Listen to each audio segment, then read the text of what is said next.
আসসালামু আলাইকুম প্রিয় চাকরি প্রত্যাশী ভাই এবং বোনেরা। এই মুহূর্তে যে যেখান থেকে আমাকে দেখতে পাচ্ছেন সবাইকে আন্তরিক অভিনন্দন এবং শুভেচ্ছা জানিয়ে শুরু করছি আজকের ভিডিও। বরাবরের মতো রিকোয়েস্ট থাকবে, যে যেখান থেকে এই মুহূর্তে আমাকে দেখতে পাচ্ছেন প্লিজ এই ভিডিওতে একটা লাইক করে দিবেন এবং অবশ্যই যদি চ্যানেলে প্রথমবার হয়ে থাকেন তাহলে চ্যানেলটি সাবস্ক্রাইব করে পাশে থাকার জন্য বিনীত অনুরোধ জানাচ্ছি। তো আজকে কোন বিষয় নিয়ে কথা হবে অলরেডি ভিডিওর টাইটেল দেখে বুঝে গেছেন। এক ভাই আমাকে কমেন্ট করেছিলেন যে অসামরিকের কোন কোন পদে মিশন আছে এই বিষয়টা নিয়ে যদি একটা ভিডিও দিতেন তাহলে খুব ভালো হতো। তো আমারও মনে হলো যে এই বিষয়টা নিয়ে ভিডিও বানানো খুবই জরুরি, কারণ আমি এখন থেকে আপনাদের ডিমান্ডের উপরে ভিডিও বানানোর চেষ্টা করবো ইনশাল্লাহ। তো ওই ভাইয়ের কথা মতো আমি এখন এই ভিডিওটা বানাচ্ছি। প্লিজ ভিডিওটা যদি একটু লম্বা হয় তাহলে না টেনে সম্পূর্ণটা দেখবেন, তাহলে আপনি বুঝতে পারবেন যে অসামরিকের ক্ষেত্রে আপনি কোন পদে অ্যাপ্লিকেশন করবেন, অথবা এই সমস্ত পদে যদি আপনার চাকরি হয় তাহলে অবশ্যই আপনি শান্তিরক্ষা বা ইউএন মিশনে অংশগ্রহণ করতে পারবেন। তো চলুন শুরু করি আজকের ভিডিও।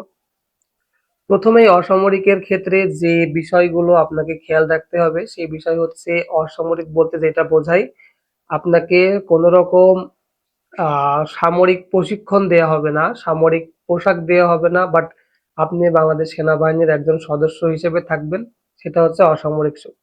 অসামরিক হচ্ছে আপনার পোশাক থাকবে না, আপনার অস্ত্র থাকবে না, আপনার কোনো রণ প্রশিক্ষণ থাকবে না। তাছাড়া আপনি বাংলাদেশ সেনাবাহিনীর প্রচলিত আইন অনুযায়ী যে ধরনের সুযোগ সুবিধা বা ফ্যাসিলিটি পাওয়ার কথা সেই সমস্ত সবকিছুই পাবেন। এটাই হচ্ছে অসামরিক। অসামরিক এবং সামরিকের মধ্যে এতটুকুই পার্থক্য, তাদের রণ প্রশিক্ষণ বা সামরিক প্রশিক্ষণ আছে, তাদের পোশাক আছে এবং অস্ত্র আছে। এবং অসামরিকের ক্ষেত্রে রণ প্রশিক্ষণ নেই, পোশাক নেই, অস্ত্র নেই। তবে কিছু কিছু ট্রেডের জন্য আলাদা আলাদা ড্রেস আছে।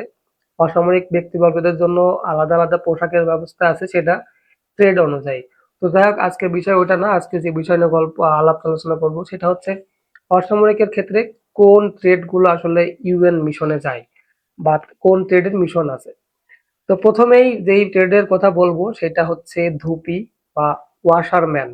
ধুপি এইটা আসলে শুনতে একটু অড লাগলেও এই ট্রেডটা কিন্তু খুবই ভালো। প্রথমে সকালবেলায় আপনি যাইয়ে জাস্ট 2 ঘন্টা যদি পরিশ্রম করতে পারেন, সারাদিনে আর কোনো কাজ নেই। জাস্ট কাপড়গুলা একটু ধুয়ে সুন্দর করে নেড়ে দিবেন, তারপর সারাদিন আপনি ফ্রি থাকবেন কাপড় শুকানোর অপেক্ষায়। তো ধুপি আসলে এক এক ট্রেডের এক এক কাজ, এই সমস্ত কাজ নিয়ে আলোচনা করতে গেলে ভিডিও অনেক লম্বা হয়ে যাবে। আমি জাস্ট ট্রেড গুলো বলবো এবং এই ট্রেডের কি কাজ সেগুলা বলবো, এবং সম্ভাব্য কতদিনের চাকরির মধ্যে আপনি মিশনে যেতে পারবেন। এই ধুপি ট্রেডে যদি আপনি চাকরি নেন বা ওয়াশারম্যানে যদি আপনি চাকরি করেন, সর্বোচ্চ 5 বছরের মধ্যেই আপনাকে কিন্তু শান্তিরক্ষা মিশনে ইউএন থেকে বা আপনি যে রেকর্ডের আন্ডারে চাকরি করছেন সেই রেকর্ডের আন্ডারে আপনাকে ইউএন মিশনে যাওয়ার জন্য আপনার নাম প্রস্তাবিত করা হবে। বাকিটা আপনার ইচ্ছা, আপনি মিশনে যাবেন কিনা। এরপর হচ্ছে বারবার। বারবার মানে আমরা যদি বাংলায় বলি তাহলে নরসুন্দর বা নাপিত। আর্মিতে নাপিতকে বলা হয় বারবার।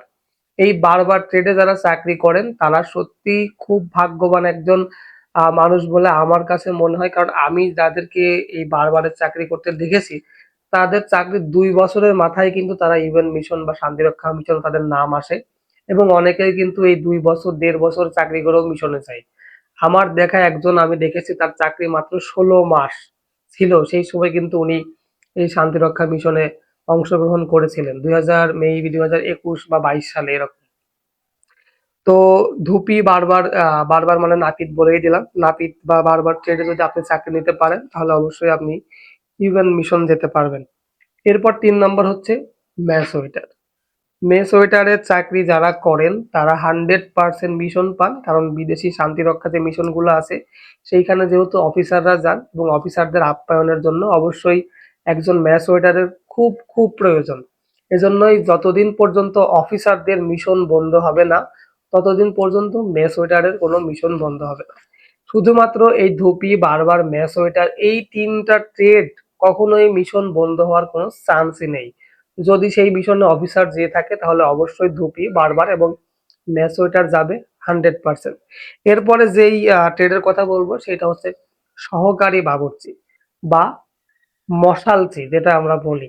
দেখেন আর্মিতে বাবুর্চি 2 রকম আছে, একটা হচ্ছে সামরিক বাবুর্চি বা এক মানে ওই আর্মির সৈনিকদের মধ্যেই বাবুর্চি ট্রেড আছে। যারা ট্রেড 2 তে চাকরি করেন তারা অবশ্যই জানেন, এবং যারা দু একবার মাঠ করেছেন। ট্রেড 2 কিন্তু কুকের চাকরি। তো সৈনিক কুক আছে, ওই সৈনিক কুক 100% মিশন পায়। বাট অসামরিকে যারা কুক আছে তারা একটু মিশন পেতে টাফ ব্যাপার। আসলে যদি ভাগ্যে লেখা থাকলে তাহলে হবে, না হলে নাই। বেশিরভাগ ক্ষেত্রেই অসামরিকের কুকের জায়গায় সৈনিক কুককে মিশনে নিয়ে যাওয়া হয়। কারণ একজন সৈনিক যদি বেশি যায় মিশনে তাহলে তার রণ প্রশিক্ষণ আছে, তার আত্মরক্ষার ক্ষেত্রে এটা সহজ হয়। তো যাই হোক, সহকারী বাবুর্চি এরা এরা কিন্তু যেতে পারবে। এরা হচ্ছে বাবুর্চির হেল্পার বা মশালচি। এদের মিশন আছে, ইউএন মিশন আছে 100%। এরপরে 5 নম্বর হচ্ছে ইলেকট্রিশিয়ান।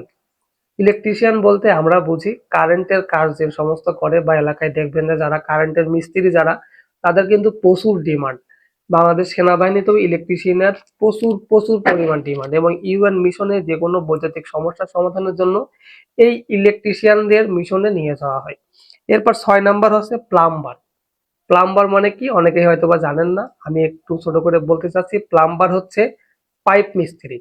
বিভিন্ন রকম বাথরুমের কাজ, তারপরে বিল্ডিং এর যে সমস্ত কনস্ট্রাকশনের পাইপ গুলো সেটিং করা হয়, এগুলা যারা করে তাদেরকে আর্মির ভাষায় প্লাম্বার বলে।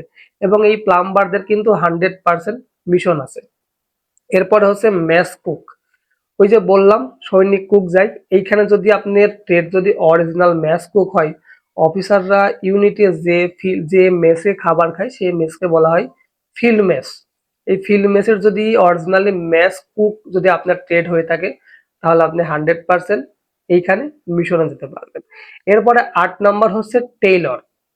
টেইলর মানে কি আপনারা অনেকেই জানেন, টেইলর মানে হচ্ছে দর্জি। আপনি যদি টেইলরে চাকরি নিতে পারেন, টেইলর কাগজে কলমে যদিও 3য় শ্রেণী, বাট এমনিতে কিন্তু 4র্থ শ্রেণীর মধ্যেই পড়ে। এটা মেবি 17তম গ্রেডের একটা চাকরি, এবং 17 থেকে 20তম গ্রেডের মধ্যে কিন্তু সবই 4র্থ শ্রেণী পড়ে। বাট টেইলরের ক্ষেত্রে আপনি ফ্যামিলি চিকিৎসা পাবেন 100%। তো টেইলরের চাকরিটা অনেক ভালো। যারা হাতের কাজ জানেন, টুকটাক দর্জির কাজ যারা জানেন, তারা এখানে অ্যাপ্লিকেশন করতে পারেন। যদি আগামী 2026 সালে যে নিয়োগটা আসতে চলেছে, সেই নিয়োগে যদি টেইলর পদে আপনি অ্যাপ্লিকেশন করতে চান, তাহলে অ্যাপ্লিকেশন করতে পারেন। এবং টেইলর পদে আপনার চাকরি 25 বছর হওয়ার আগেই আপনি মিশন করতে পারবেন। ম্যাচ কুকের ক্ষেত্রেও কোনো নির্ধারিত সময় নেই, 10-12 বছরের মধ্যে আপনি মিশনে যেতে পারবেন। এছাড়া প্লাম্বারে যদি আপনার চাকরি 7 থেকে 8 বছর হয়, সেই ক্ষেত্রে আপনার মিশনে টানে নাম আসতে পারে। ইলেকট্রিশিয়ানের ক্ষেত্রেও 5 থেকে 7 বছরের মধ্যে আপনার টানে নাম আসতে পারে।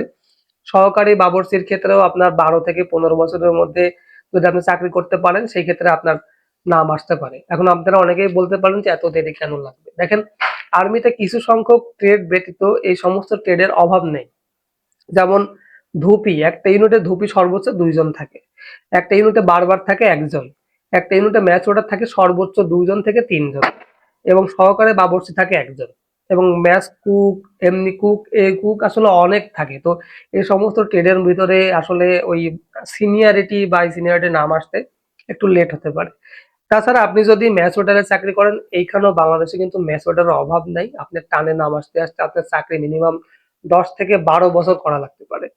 তো এই ছিল আজকের ভিডিও। আমি ইনশাল্লাহ বুঝাইতে পেরেছি যে অসামরিকের ক্ষেত্রে কোন কোন ট্রেডে মিশন আছে, এবং কোন কোন ট্রেডে আপনারা বেশি বেশি করে চাকরির জন্য চেষ্টা করবেন। তবে আমি যে 8টা ট্রেডের কথা বললাম, এই সমস্ত ট্রেডে যদি আপনি অ্যাপ্লিকেশন করতে পারেন, আপনার কষ্ট বিফলে যাবে না। আপনি যদি একটা ইউএন মিশন থেকে ঘুরে আসতে পারেন, মিনিমাম বর্তমানে বাংলাদেশি মানে ডলারের এক্সচেঞ্জের যে রেট, সেই রেটের একটা মোটামুটি অ্যামাউন্টের টাকা পাবেন। সেই টাকাটা যদি আপনি একটা ব্যাংকে টিআর করে রাখতে পারেন, 10 বছর পরে ওই টাকা দিয়ে আপনি একটা বড় সড়ো লাক্সারিয়াস বাড়ি করতে পারবেন। তো যাই হোক, অনেক কথা বলে ফেললাম, ভিডিও অনেক লম্বা হয়ে গেল। আপনাদের কাছে বেশি বকবক করার জন্য ক্ষমা চাচ্ছি। এবং পরবর্তী ভিডিও কোন বিষয় নিয়ে দেখতে চাচ্ছেন, অবশ্যই এই ভিডিওর কমেন্ট বক্সে জানাবেন। আজ আর বেশি কথা বাড়াবো না, আমি রাজ আজকের মতো এখানেই বিদায় নিচ্ছি। সবাই ভালো থাকবেন, সুস্থ থাকবেন। আল্লাহ হাফেজ।